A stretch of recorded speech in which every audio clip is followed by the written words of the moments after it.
darle un repaso a este canto que dice: te exaltaré, mi Dios, mi Rey, y bendeciré tu nombre. No es difícil de memorizar, así es que vamos a empezar.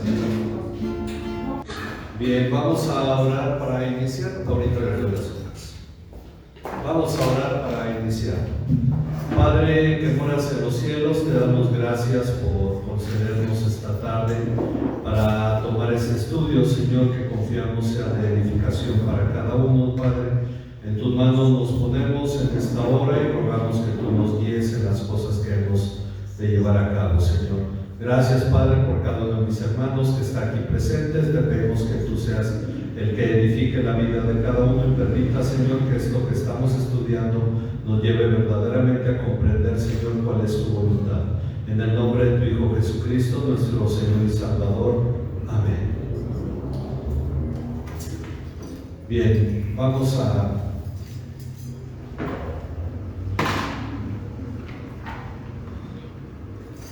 empezar hoy con la lección 38 de la lección. Y vamos a leer lo que dice la lección aquí en la presentación. Dice, podríamos decir que la lección pasada, como ya habíamos comentado, en la lección pasada, al llegar al versículo 18, hemos concluido con toda la enseñanza que ha venido desde el inicio de la carta.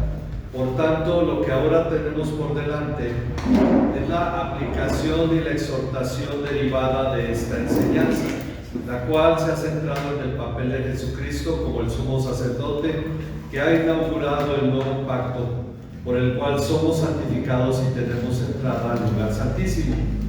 Si esta enseñanza nos ha quedado clara, entonces hemos de considerar de gran valor la comunión que ahora tenemos con Dios por la obra de Cristo, siendo Él nuestro mediador. Pues todo, absolutamente todo en la vida cristiana tiene su sustento en esta obra, en la obra de Cristo. Y esto nos demanda o nos impulsa a una vida diferente a la que llevábamos antes, una vida diferente a la de las demás personas.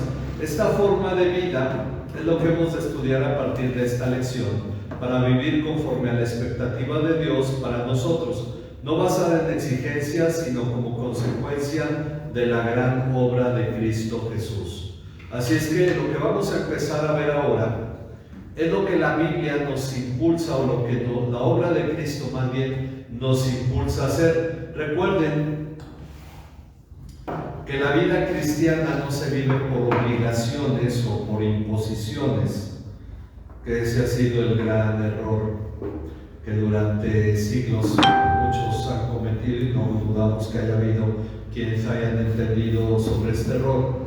Pero en realidad la vida cristiana se vive por el impulso que genera la obra de Cristo. Para eso vamos a Hebreos 10, 19 al 25. Entonces vamos a Hebreos capítulo 10, 19 al 25 y vamos a leer la parte que hoy vamos a estudiar. Así que hermanos, teniendo libertad para entrar en el lugar santísimo por la sangre de Jesucristo.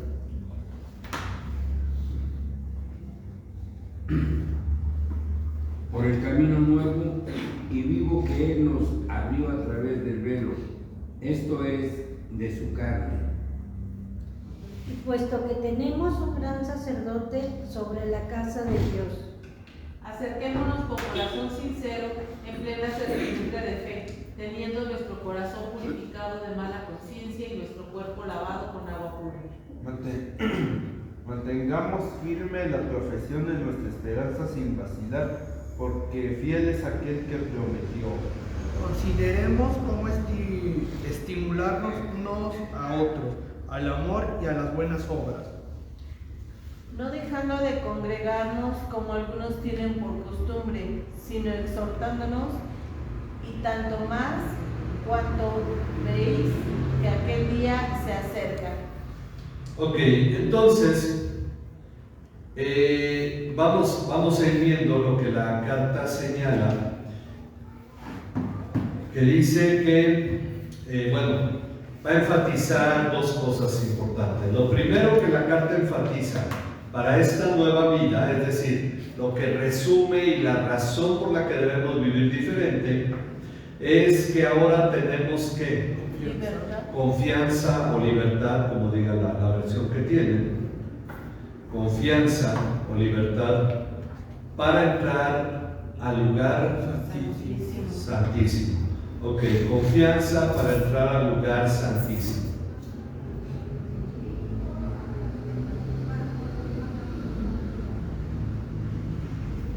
Entonces tenemos confianza para entrar al lugar santísimo y ese es un punto importante. Porque dice, recordemos que el lugar santísimo es el lugar más especial y santo al que un ser humano puede entrar, pues es la presencia misma de Dios.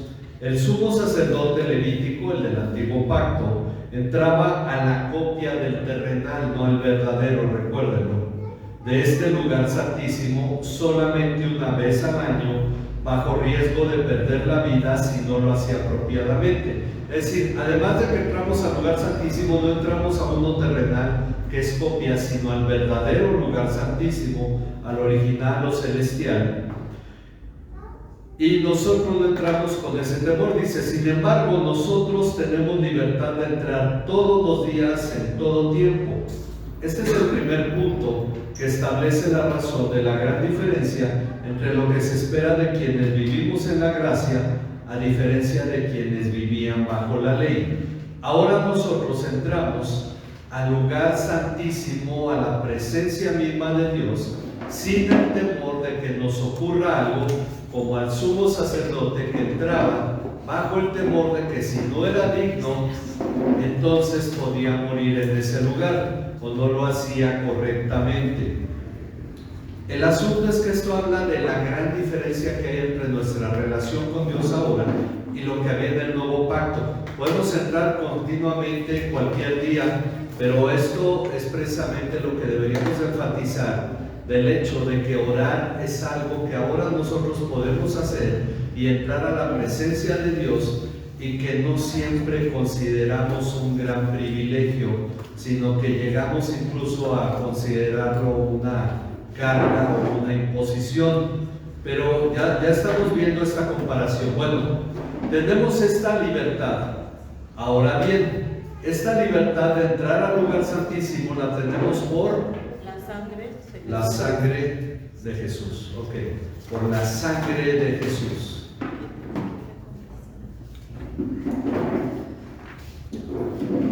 Por la sangre de Jesús. Ok, entonces la razón por la que tenemos esto, y lo agrega el escritor de la carta, es para que no pensemos de nosotros lo que no es correcto. ¿Por qué razón tenemos esta libertad de entrar a la presencia de Dios en cualquier momento y de manera constante? Por la obra de Jesucristo. Entonces tenemos que tener esto claro. Entonces, por la sangre de Jesús. Dice el punto 3, hemos entendido que esto se refiere a su sangre derramada en la cruz, donde también su cuerpo fue entregado por nosotros. Por lo tanto, su sacrificio se señala como un camino, como lo llama aquí el versículo 20, perdón. Nuevo. Un camino nuevo y vivo. Son dos conceptos en los que no profundizamos, pero esto significa que nadie antes podía hacer esto antes del sacrificio de Cristo, un camino nuevo y un camino vivo. ¿Por qué? Porque Cristo es el camino. Cuando Él dice, yo soy el camino, la verdad y la vida, nadie viene al Padre sino por mí, no se refiere únicamente a la salvación, se refiere a esta comunión con Dios. Aunque ahora nosotros podemos entrar a la presencia misma de Dios a través de Jesús, Él es el camino.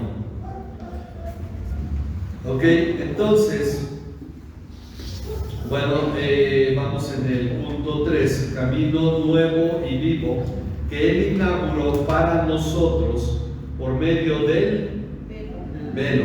Aquí tenemos que explicar y ahorita vamos a comentarlo para explicarlo, por medio del velo, es decir, su carne, su cuerpo, ¿verdad? El que Él ofreció en la cruz. Ok, por medio del velo, es decir, su carne, pues su carne que fue rasgada simboliza el velo del templo que separaba el lugar santo del lugar santísimo y que se rasgó cuando Él murió. Ok, recuerden, cuando Jesús muere se rasga el velo del templo, eso marca el final del antiguo pacto y abre el camino al lugar santísimo. Ok, este primer punto, porque el primer punto que estamos viendo que ahora es diferente en nuestra vida es que tenemos entrada al lugar santísimo. Ok, este primer punto lo debemos entender en toda su extensión. No nada más decir, bueno, ya entramos al lugar santísimo y ya. No, sino que dice, Jesús al morir en la cruz, entregando su cuerpo, quitó el velo que separaba el lugar santo del lugar santísimo, y nosotros pasamos a través de su cuerpo, o de Jesús, que es el camino, a la presencia de Dios. Ahora, no es un cuerpo muerto, dice que es un camino vivo, por lo tanto habla de Jesús que resucitó. Bueno, pasamos a la presencia de Dios con toda libertad o con toda confianza. Cualquiera de las dos palabras nos apunta hacia el mismo lugar. ¿El sumo sacerdote podía entrar con confianza al lugar santísimo? No, porque él podía morir ahí, ¿verdad? De hecho, Dios manda a Moisés que en las vestiduras del sumo sacerdote trajera campanillas para que se escuchara cuando él se movía. Según se dice en la tradición, se le amarraba una cuerda al pie, porque si él moría en el lugar santísimo, porque no era digno delante de Dios, no había ofrecido correctamente el sacrificio a Dios, entonces se dejaban de oír las campanillas y lo jalaban, o si entraba él antes de llenar el lugar de incienso. Es decir, eso se hacía con mucho miedo, con mucho temor. Iba a entrar a la presencia de Dios y a la gente le daba miedo entrar a la presencia de Dios. Si nosotros pensamos, por ejemplo, cuando los papás de Sansón, que ven al ángel que entra al fuego del sacrificio que ellos le ofrecen y sube, ¿qué es lo que dicen? Hemos visto a Dios y hemos vivido, y se asustaron. Cuando aquellos, o también el mismo Jacob, que vio a Dios, todos ellos en algún modo se asustaban al ver la presencia de Dios, el pueblo de Israel también. Ahora para nosotros como que estamos acostumbrados a la ciencia ficción y a la fantasía, que ya no nos impresiona el hecho de la presencia de Dios. Pero esto también viene por el hecho de que entramos con confianza, pero no debemos de perder esa cuestión de que estamos entrando a la presencia misma de Dios, aunque lo hacemos con la confianza que Él nos ha dado, y la confianza viene de la obra de Jesús. Ok, esta libertad, entramos al lugar santísimo, pasamos a través de su cuerpo a la presencia de Dios, con toda libertad, sin temor a perecer, pues Jesús cumplió con el sacrificio necesario por nosotros al derramar su sangre en la cruz. Ok, jamás debemos olvidar que cualquier cosa que venga de parte de Dios a nuestra vida es mérito de Jesucristo y es por la obra de Jesucristo finalmente. Esta libertad ya nos fue indicada en Hebreos 4, 14 al 16. Bueno, vamos a leer el 16 ahorita, nada más, ahí se me olvidó quitar el 14, pero es Hebreos 4, 16. Ok, ¿con quién seguíamos? Nuestro hermano Rudy, ¿verdad? Ok, Hebreos 4, 16. Acerquémonos, pues, confiadamente al trono de la gracia, para alcanzar misericordia y hallar gracia para el oportuno socorro. Ok, entonces, acerquémonos con confianza. Ok, confiadamente, dice la Reina Valera, con confianza al trono de la gracia. Ok.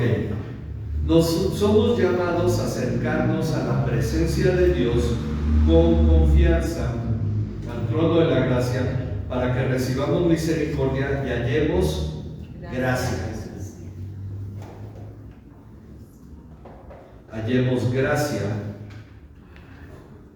para la ayuda, dice el socorro en la Reina Valera, para la ayuda oportuna.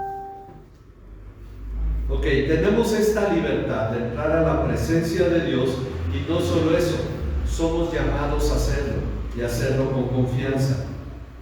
Pero además se nos dice que al acercarnos a Dios, que hallamos misericordia, gracia y ayuda. Es decir, no solamente estamos entrando a la presencia de Dios como para que Él fuera satisfecho en algo, para satisfacerle a Él como Dios en algo, sino para ser nosotros los que recibamos. Por esa razón es importante orar, porque ahí es donde encontramos misericordia, gracia y ayuda. Cuando leemos la Biblia, cuando oramos, es la forma en que nos acercamos al trono de la gracia, ya sea abriendo la Biblia para leer y ver qué es lo que Dios nos dice, o ya sea orando, porque de qué otra forma entramos. Miren, esto hay que resaltar una cosa importante. Todavía hay muchas personas que no han entendido la diferencia entre un pacto y otro. Y entonces, cuando empieza un culto, hay iglesias que le piden al Espíritu Santo que venga, que el Espíritu Santo baje. Ahora, la pregunta es, ¿eso corresponde a este nuevo pacto? El antiguo pacto en el pueblo de Israel. Nosotros, no es lo mismo pedirle a Dios que venga, que ya está presente, que ir nosotros delante de Él, y esa es la gran diferencia. Ya no le pedimos que baje. ¿Cuántos cantos no hay de que ve el Espíritu Santo y obra y sana y desciende y toca el Espíritu y todo? Porque no han entendido la diferencia entre los pactos. Ahora somos llamados a entrar nosotros a la presencia de Dios. ¿Ok? ¿Preguntas hasta aquí? ¿No? Ok, entonces nos llama, se nos invita a entrar a la presencia de Dios. Este fue el primer punto. Ahora tenemos libertad para entrar al lugar santísimo. Ok, el segundo punto que la carta enfatiza, y esto ya es el versículo 22. No, 22. El 21. Versículo 21. El segundo punto que la carta enfatiza es que tenemos un gran sacerdote. Ahí no dice sumo sacerdote, me llamó la atención, pero él dice gran, porque la palabra gran en griego es mega, y dice mega sacerdote. No me acuerdo ahorita el término sacerdote en griego, pero un gran sacerdote sobre la casa de Dios. Ok. Están relacionadas ambas cosas. Ya dijimos, ¿por qué podemos entrar al lugar santísimo? Porque Jesús derramó su sangre. Podríamos decir, pero ahí dejó la obra y eso fue todo y ahora entramos. Entonces yo entro solo y entonces Dios me puede cuestionar a mí. Sin embargo, hay una cosa. ¿Quién representaba al pueblo delante de Dios en el antiguo pacto? El sumo sacerdote, ¿verdad? Ahora, ¿quién nos representa delante de Dios? Jesús, porque Él es el gran sacerdote. Ok, entonces tenemos un gran sacerdote sobre la casa de Dios. En Hebreos 4:14, hace ratito leímos el 16, vamos a leer el 14. Hebreos 4:14.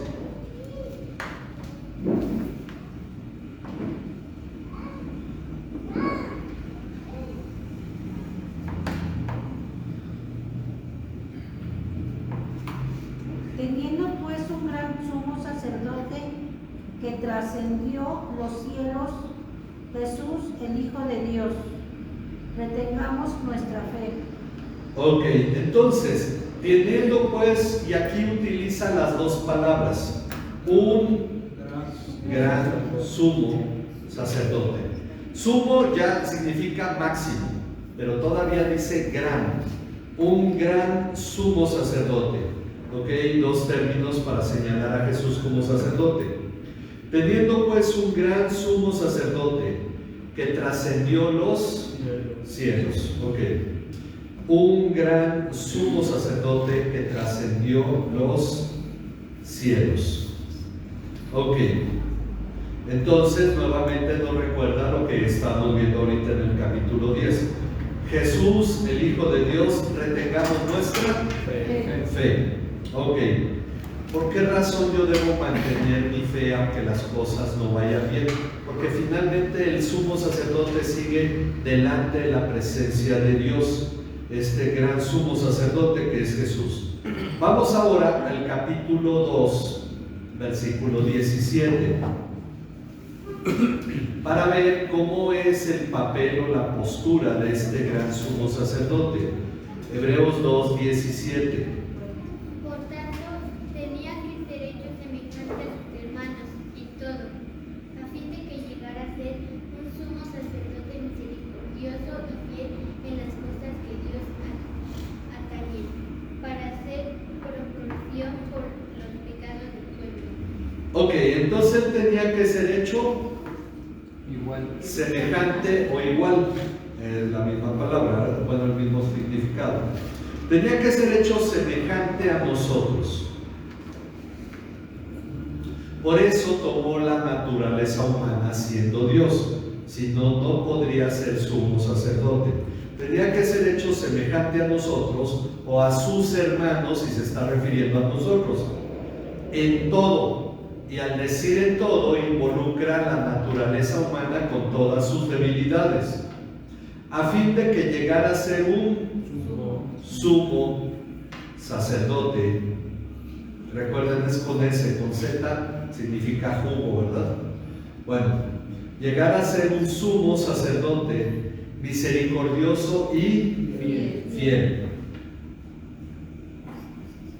Ok, para que él fuera un sumo sacerdote misericordioso tenía que ser semejante a nosotros. Si él hubiera descendido y entonces hubiera usado su poder divino para las cosas, él hubiera estado por encima de nosotros y no hubiera experimentado lo que nosotros experimentamos. Por eso la palabra dice que se hizo siervo y se hizo hombre, y al hacerse hombre se hizo siervo y fue obediente hasta la muerte, se sujetó, se sometió a la orden del Padre para que en todo fuera semejante a nosotros. ¿Ok? Entonces él tenía que ser un sumo sacerdote misericordioso y fiel en las cosas que a Dios atañen, para hacer propiciación por los pecados del pueblo. Ok, por nuestros pecados. Él tomó la naturaleza humana, se identificó con nosotros, sabe lo que sentimos. Por eso el versículo que no leímos en el 4:15 dice que no tenemos un sumo sacerdote que no pueda compadecerse de nosotros, sino uno que fue tentado como nosotros en todo, pero sin pecado. Él fue tentado, él experimentó la debilidad, pero él no cedió a la tentación, no pecó. Bueno, este segundo punto, aunque es breve, implica algo muy importante. Jesús es nuestro gran sumo sacerdote, por lo tanto está garantizada la efectividad del sacrificio con el que nuestros pecados fueron perdonados. Es decir, ya no se trata de si yo pedí perdón correctamente, ya no se trata de si en verdad en el corazón lo sentí, sino el único punto es si en verdad lo he creído. Pero yo que debo creer que Él pagó por mis pecados. Que entonces aquí viene otra parte que nos va a mostrar el efecto. Pero dice, ya que nuestra libertad de entrar al lugar santísimo se debe a la obra de nuestro gran sumo sacerdote, cuyo sacrificio pagó de manera definitiva por nuestros pecados, por lo tanto se esperan de nosotros tres cosas. Ok, ya vimos, entramos al lugar santísimo, tenemos libertad y tenemos un gran sumo sacerdote. Bueno, hay tres cosas que debemos hacer en base a eso. Primero, y esto ya es el versículo 23, el 22. Ok, debido a esto, el primero es acercarnos con corazón sincero. Y aquí puede ser que divaguemos un poco si pensamos, como algunos dicen, bueno, ¿a qué voy a la iglesia si hoy no voy a ir de corazón? Como aquel que nunca va de corazón al trabajo, pero de todos modos va, ¿verdad? Entonces, el asunto no es que ese sea el motivo para acercarnos o no, sino que debemos aprender a asumir en la actitud correcta. Acercarnos con corazón sincero en plena certidumbre de fe. ¿Qué es certidumbre? certeza, seguridad. Yo estoy seguro que Dios me está escuchando. Cuando estamos dando este estudio, estamos seguros de que lo que Dios dijo es verdad y estamos seguros de que Él está escuchando. Entonces tenemos que acercarnos con corazón sincero en plena certidumbre de fe. Dice, es decir, que nuestra comunión con Dios debe ser algo que en verdad debemos desear y estar convencidos de que tal comunión es real, que no son palabras al aire, sino que esto es algo que yo debo anhelar, tener esta relación con Dios. Ya vimos que el sacrificio de Cristo purificó nuestra conciencia. Ok, ese es el punto que decíamos. Cuando yo entro a la presencia de Dios, debo entrar con una conciencia limpia. Dice aquí, ahora debemos reconocer que esto en verdad ha sucedido. Por eso nos dice que debemos entrar teniendo nuestro corazón purificado de mala conciencia. Y aquí es un punto interesante. Hay ocasiones en que llegamos a una falsa humildad. Cuando la gente se acerca, Señor, no soy digno de entrar delante de ti, mira, soy malo y empieza la gente a hacer algo que se llama tirarse para que lo levanten. Cuando dice Jesús, cuando hayan hecho todo lo que debían de hacer, ¿cómo deben llamarse? Siervo inútil. Ok, ¿cuándo debemos llamarnos siervos inútiles? Cuando ya terminamos de hacer todo lo que debíamos hacer. ¿Ok? Porque hemos terminado de hacer todo lo que debíamos de hacer. Pero mientras yo no termine de hacer lo que debo hacer, soy un siervo útil. ¿Sí o no? Ok, saluda a un pastor, le dice, hermano, qué bien predicó, soy un siervo inútil. Eso se llama tirarse para que te levantes. No, hermano, ¿cómo crees? Es una falsa humildad. Ok, hay gente que entra delante de la presencia de Dios como si Jesús no hubiera perdonado sus pecados. Entonces tenemos que entrar con una conciencia limpia. Yo debo estar consciente que he sido perdonado. Eso no implica que entre como si jamás hubiera pecado. No es lo mismo. Entro como alguien que fue perdonado. ¿Cuál es el punto aquí? La gratitud. No el sentirme infalible. ¿Recuerda la mujer que lavó los pies de Jesús? Y el fariseo que estaba sentado con Jesús, y Jesús dice, al que más se le perdona, más ama. Él no le lavó los pies, el fariseo, a Jesús, cuando la cortesía era que una persona iba de visita a tu casa, mandabas un siervo que te lavara los pies. Llega esta mujer que se le perdonaron muchos pecados y ella llega y le lava los pies a Jesús porque está agradecida. El fariseo no era una persona tan mala que necesitó perdón de pecados, pero finalmente podríamos decir era moralmente bueno. Sin embargo, no estaba tan agradecido, y esa es la enseñanza que Jesús pone. Bueno, tenemos que entrar con la conciencia de que hemos sido perdonados, y por lo tanto yo tengo que creer que finalmente, por eso dice, con certeza, certidumbre de fe. Ok, Jesús me perdonó. Si yo he creído en Jesucristo, yo he sido perdonado. Entonces yo entro a la presencia de Dios con una conciencia limpia. ¿Sí me explico en este punto?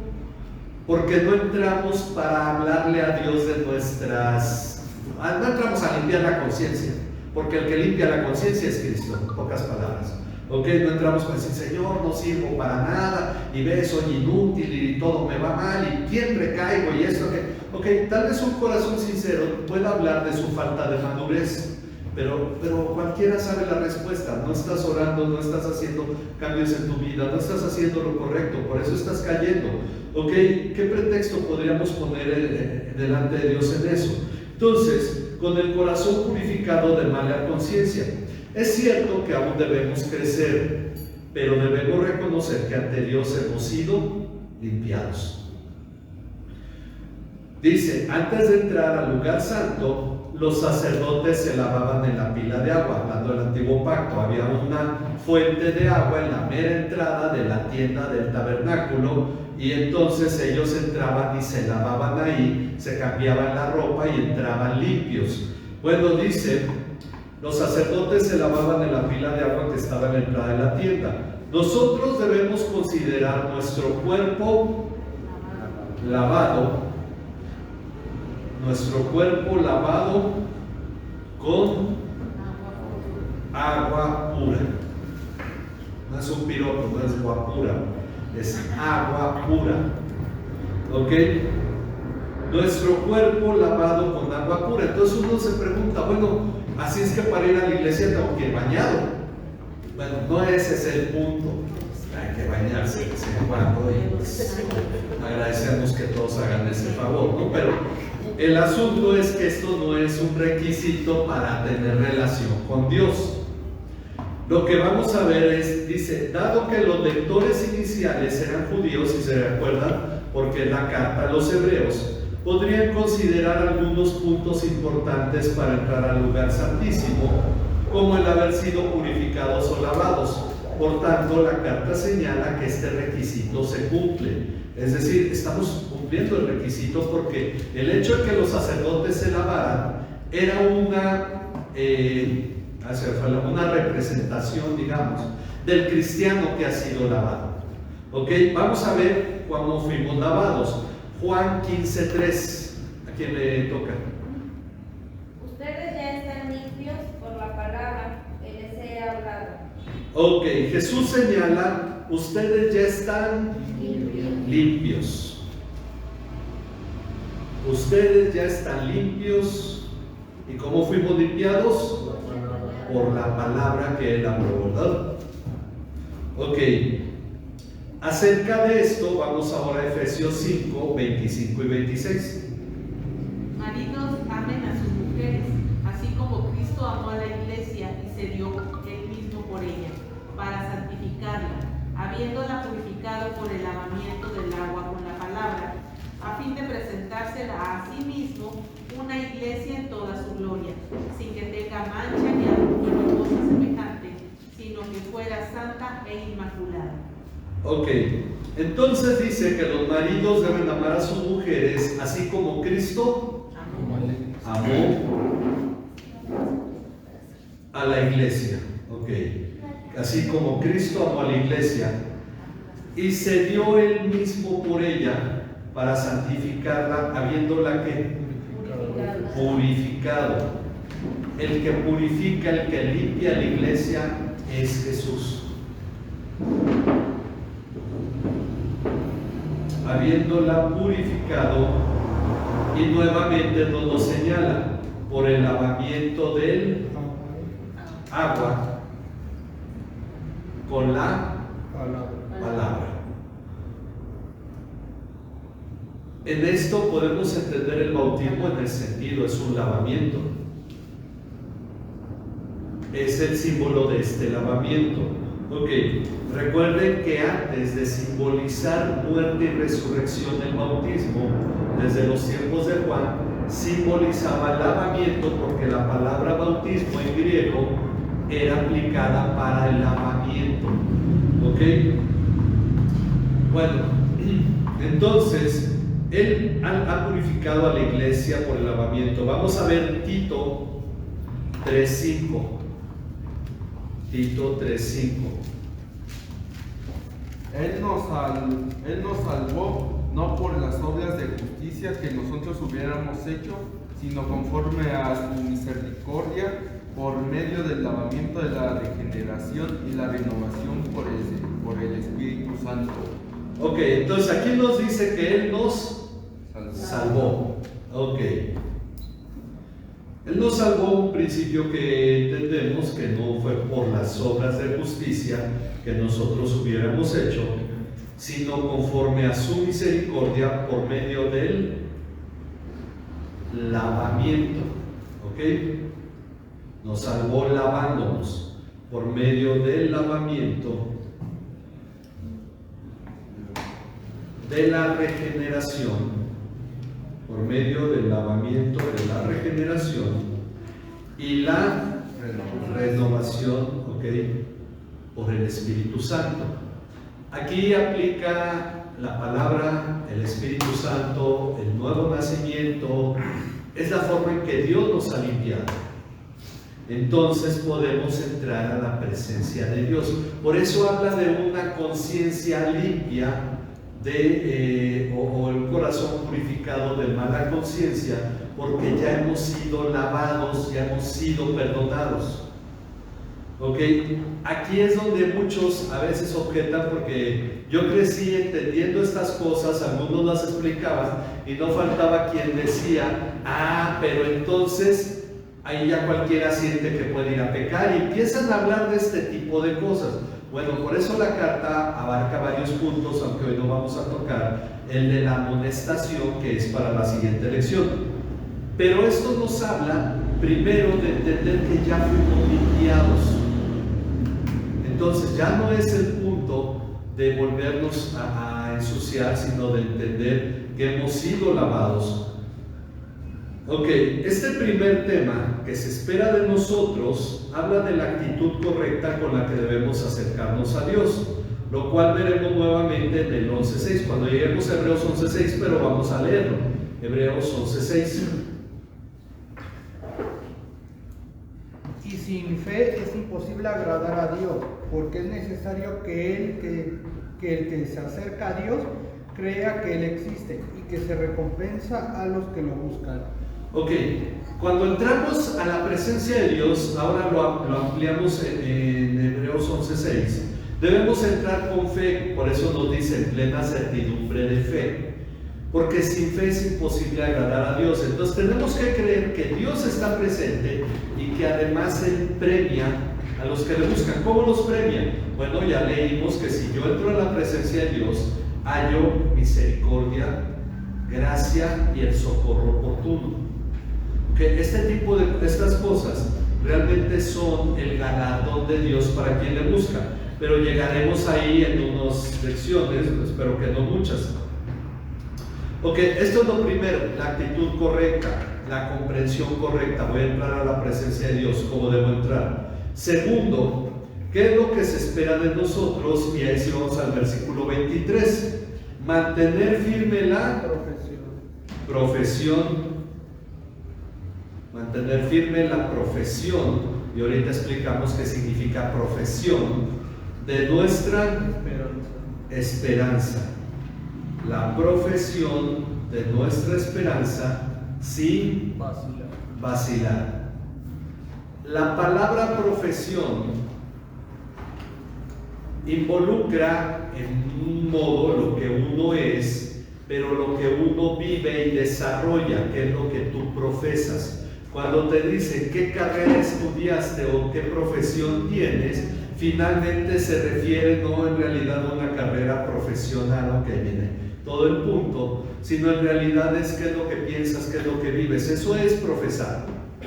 Pero que en nuestra cultura entendemos profesión en el sentido de una carrera que se estudia en la universidad, porque ya se habla de nivel profesional. Hay nivel técnico y hay nivel profesional, pero el término profesar, del profesional, viene de ahí, lo que uno cree, lo que uno piensa, lo que uno vive. Ok, tenemos que mantener firme la profesión, es decir, esa vida y desarrollo continuo de nuestra esperanza.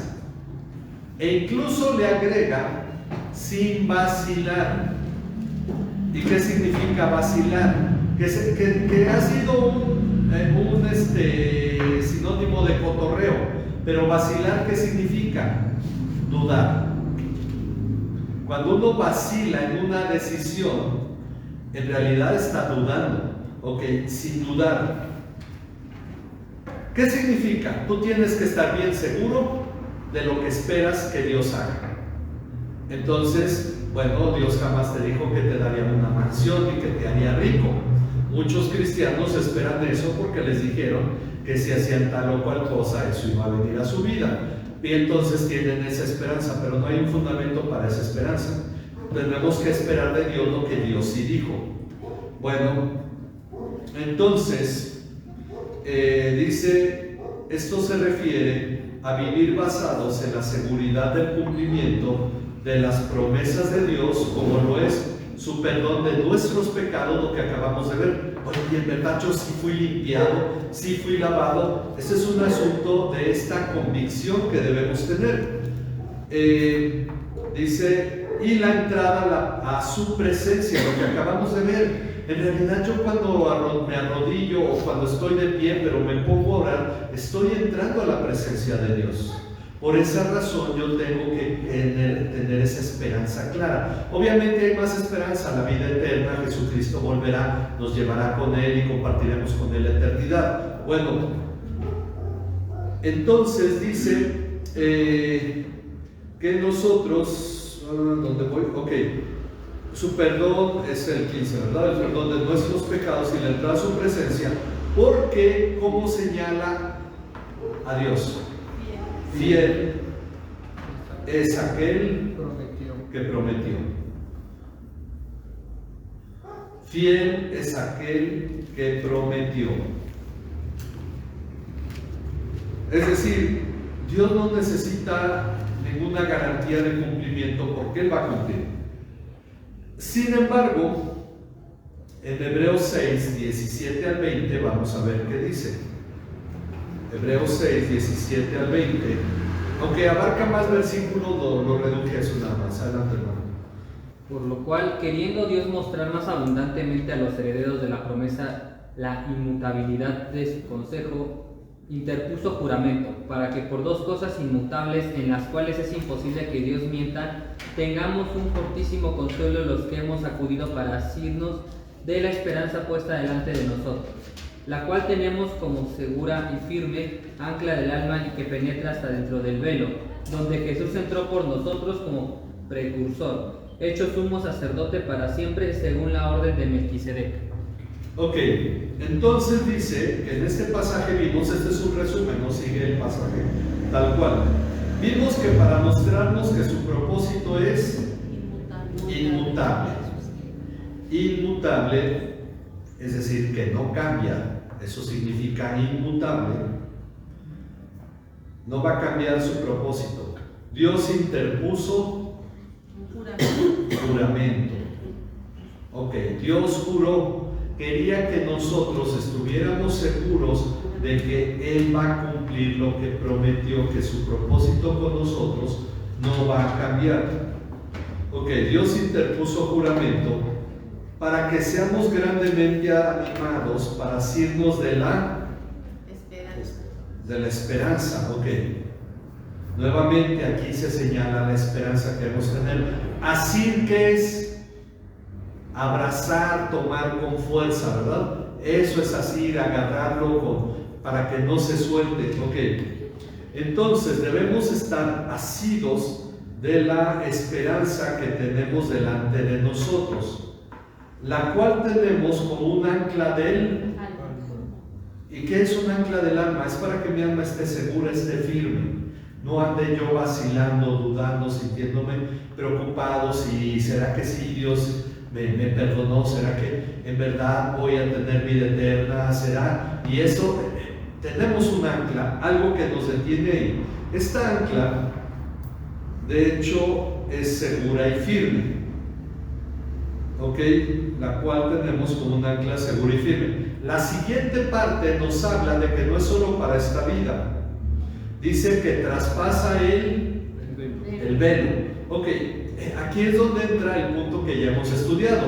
¿Qué hizo Jesús? Él rasgó el velo, entró al lugar santísimo, por lo tanto entró a la presencia misma de Dios. Y aunque no lo está diciendo con toda claridad, Hebreos 6 lo explica en los siguientes pasajes. Y entonces cuando ya leemos que esta esperanza traspasa el velo, quiere decir que es una esperanza para la eternidad, está delante de la presencia de Dios. Dice, a donde Jesús entró por nosotros como sumo sacerdote, ok, como precursor hecho sumo sacerdote, o en otras palabras, entró como sumo sacerdote.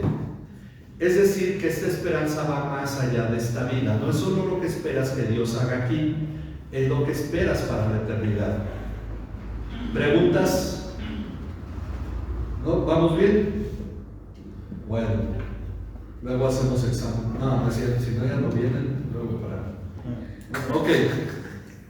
Por lo tanto, nuestra esperanza es real, no un mero sueño o fantasía.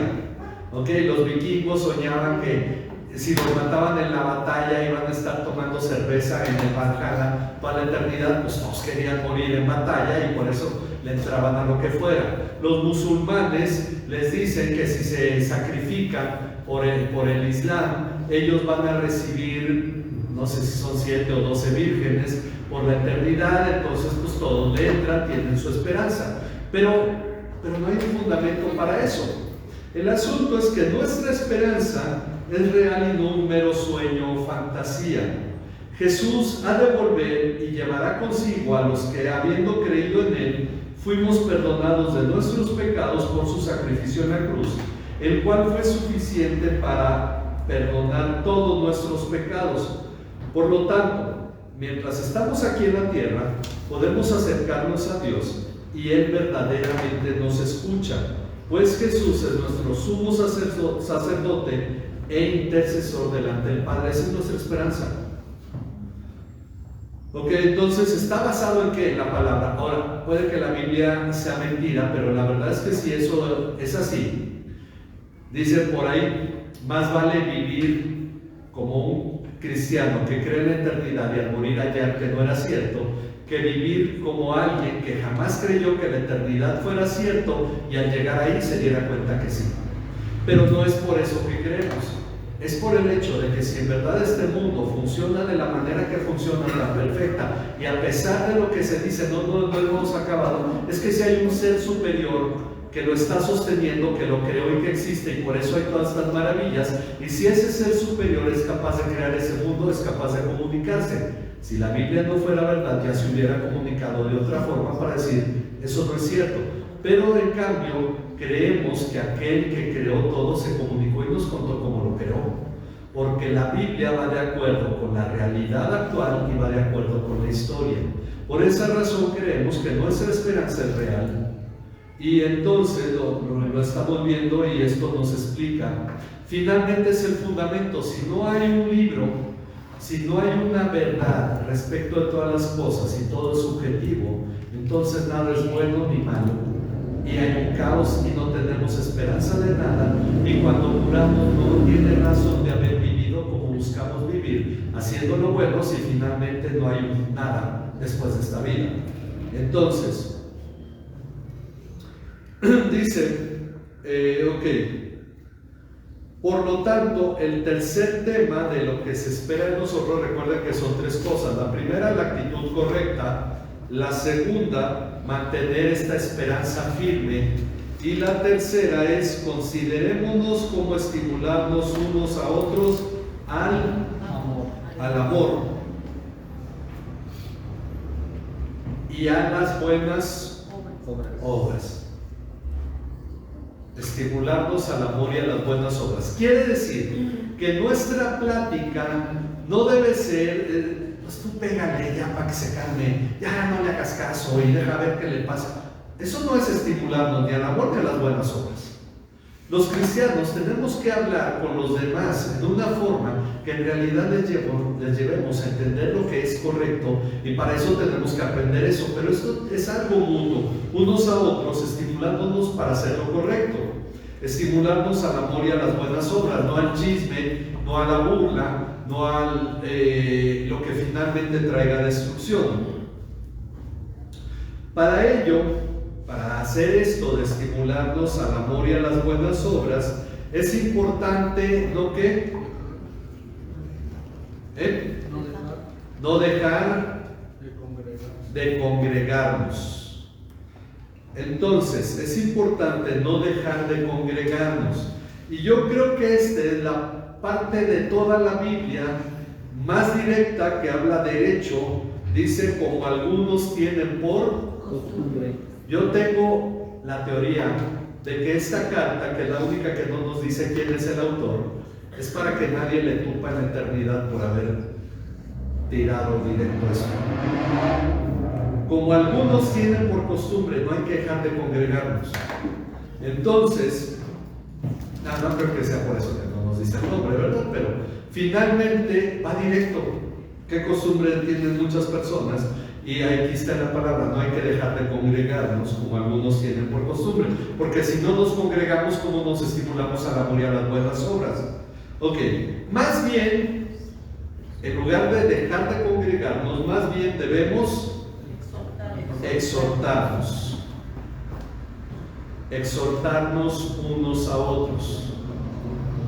No vemos al hermano, no vemos que anda decaído, anda mal, hay que exhortar.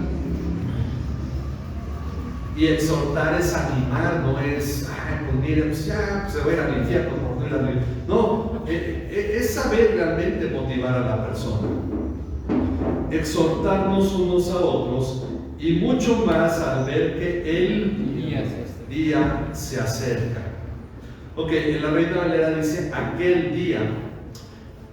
Aquí hay dos interpretaciones, porque yo escuché una de un pastor que decía que aquel día se refiere al domingo.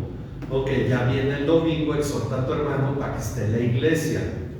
Sin embargo, el tema es que entendemos, y los cristianos entendían, que aquel día se refería al cumplimiento de la promesa de Dios. ¿Ok? ¿Por qué? Porque no nomás es exhortarnos a venir a la iglesia, es exhortarnos a tener comunión con Dios, a tener la actitud correcta, a mantener firme la esperanza, a realmente estimularnos a hacer lo correcto delante de Dios. Por eso dice mucho más al ver que aquel día se acerca. Esta instrucción, bueno, no sé si hay preguntas en eso. Ok, esta instrucción ya nos había sido dada en Hebreos 3, 12 al 13. Hebreos 3, 12 al 13. A ver, ¿sí? Tened cuidado, hermanos, no sea que en alguno de nosotros haya un corazón malo de incredulidad para apartarse del Dios vivo. Antes exhortaos los unos a los otros cada día mientras se dice, hoy no sea que alguno de nosotros sea endurecido por el engaño del pecado. Ok, ¿por qué tenemos que exhortarnos, que estimularnos? Bueno, aquí en esta instrucción ya dice, tengan cuidado, hermanos, no sea que en alguno de ustedes haya un corazón malo, y por corazón malo se refiere a malo de incredulidad. Uno que diga, no, yo creo que esto ya no es cierto, hermano, yo creo que Dios no va a cumplir. Entonces hay que estimular, hay que exhortar ahí a los hermanos. Un corazón malo de incredulidad para apartarse del Dios vivo. Y recuerden que está tomando como ejemplo al pueblo de Israel que salió de Egipto y que viendo las maravillas de Dios finalmente terminó por no creer. Ok, antes exhórtense los unos a los otros cada día. Animarnos siempre. Mientras todavía se dice hoy. Ese hoy pertenece a cuando dice el Salmo, si oyeren hoy su voz, y entonces está señalando que al decir hoy todavía hay oportunidad de entrar en el reposo de Dios. Entonces a eso se refiere ese hoy. Ok, mientras todavía se dice hoy, no sea que alguno de ustedes sea endurecido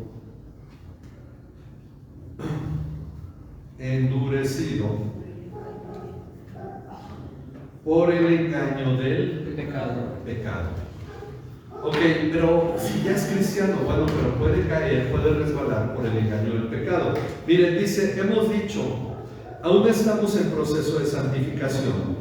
Y se nos ha advertido, al principio del capítulo 12, nos ha advertido poner mayor atención a lo que hemos oído, no sea que nos desviemos. Eso dice Hebreos 2.1. El asunto es que sí, el cristiano puede tropezar. Y tropezando, digo, si una persona va caminando y se cae, ¿qué pasa? Puede lastimarse, ¿sí o no? Ok, pero eso no significa que no sepa ni pueda caminar o no tenga la capacidad de caminar. No es lo mismo vivir tirado que caerse y lastimarse al caer. Es decir, no es lo mismo vivir en pecado que caer en pecado, pero al caer en pecado puede haber daño.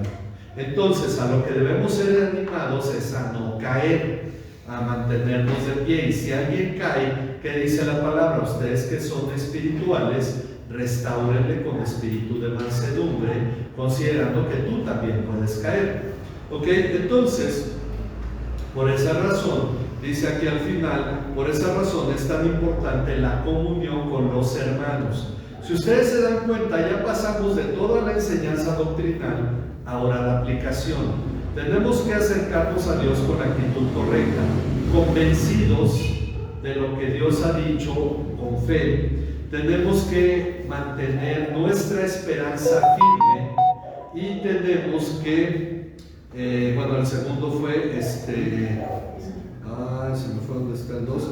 Mantener firme la esperanza. Y el tercero es la comunión con los hermanos. Ok, entonces son 3 puntos. La actitud correcta en la comunión con Dios, la esperanza firme y la comunión correcta con los hermanos. 3 puntos que este capítulo está tocando y todavía no llegamos al final del capítulo. La próxima clase vamos a ver sobre la advertencia que hay, porque ya habló de animarnos a no caer. ¿Qué pasa si caemos? Ok, vamos a hablar sobre esto la próxima semana. Vamos a hablar sobre ese tema que a algunos les gusta hablar, si se pierde o no la salvación, y vamos a comentar finalmente, basados en todo lo que hemos estudiado, qué es lo que en realidad la carta nos está señalando que tenemos que entender. Ok, ¿alguna pregunta, algún comentario? Ok, entonces pues vamos a orar para terminar. Le damos gracias a nuestro Dios por este estudio y pues también le damos gracias a Dios que ha estado respondiendo a oraciones. Y bueno, pues ¿qué avisos tenía por ahí? Bueno, ahorita no se me van mucho los avisos, pero cualquier aviso lo enviamos al diálogo de la iglesia. Ok, entonces pues vamos a orar y vamos a seguir orando por todas las peticiones que hay en el boletín. Vamos a acercarnos a nuestro Dios para terminar el estudio. Padre, te damos gracias por la bondad que tú tienes para con nosotros, en todo lo que tú haces, en todo lo que tú has manifestado sobre nuestras vidas. Te pedimos, Señor, que tu gracia abunde en nuestras vidas, Señor, y podamos ir comprendiendo cada día más, Señor, es todo de tu palabra nos está enseñando, Padre, para que nuestras vidas lleguen a ser lo que deben ser, Padre. Te pedimos que tú sigas manifestando tu bondad, tu gracia en este tiempo, Señor, que tanto necesitamos nosotros en medio de las pruebas, en medio de las situaciones económicas difíciles, Padre, en medio de las situaciones que aquejan la salud de muchos, Padre. Te pedimos que tú tengas misericordia, Señor, y cumplas tu propósito, tu voluntad en nuestras vidas. Te alabamos, te bendecimos, te damos muchas gracias por todo el cuidado que has tenido para con nosotros. En el nombre de tu Hijo Jesucristo, nuestro Señor y Salvador, te lo pedimos. Amén. Amén. Que el Señor les bendiga. Nos despedimos de aquí, nos vemos por internet. Dios bendiga a cada uno.